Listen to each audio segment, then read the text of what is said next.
सली भी उन बाकी चोरों की तरह ही था जो लाश को लूटता था। उसने उस लाश की उंगली से एक चमचमाती हुई अंगूठी खींची जो शायद सोने की थी, जिसे देख वो खुश हो गया।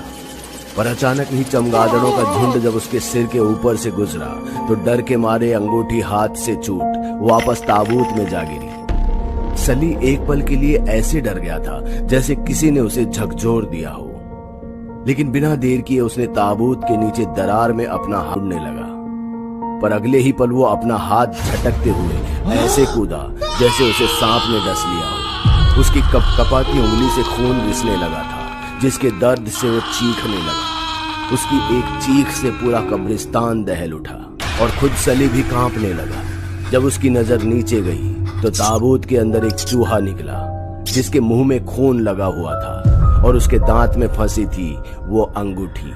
सली ने उसके मुंह से वो अंगूठी निकालने के लिए हाथ आगे बढ़ाया ही था कि तभी चूहा अंगूठी सहित अंदर घुस गया। सली लूटा हुआ सारा माल लाश के सीने पर डाल वहीं झांकने लगा जहां वो चूहा था, पर उसे कुछ दिखाई नहीं दिया।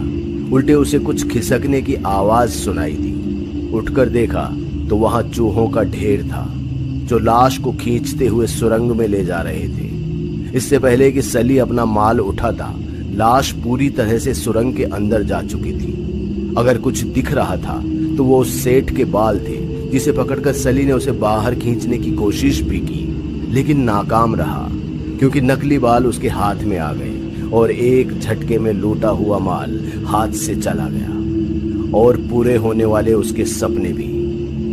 पर सली ने हार नहीं मानी और अपने एक हाथ में टॉर्च और दूसरे हाथ में रिवॉल्वर पकड़ उस सुरंग में लाश के पीछे जाने लगा। वो अपने लालच के चक्कर में जितना अंदर जाता जा रहा था उतना ही वो बाहर निकलने के रास्ते से दूर भी होता जा रहा था। जो बात उसे तब समझ में आई जब लाश एक गड्ढे से होते हुए सीधे नीचे कहीं जा गिरी। सली ये समझ चुका था कि अब सब कुछ उसके हाथ से जा चुका है, इसलिए वो वापस निकलने की कोशिश करने लगा।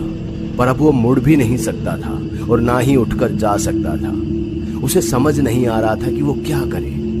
तभी उसके सामने वो चूहा आ गया जिसने उसे काटा था। चूहे को देखकर गुस्से में सली ने उस पर गोली चला दी, जिसके बाद उसके चिथड़े उड़ गए। चूहे का ये हाल देख सली मुस्कुराने लगा जैसे उसने कोई बड़ी कामयाबी हासिल कर ली हो, लेकिन वो इस बात से अनजान था कि आगे उसके साथ क्या होने वाला।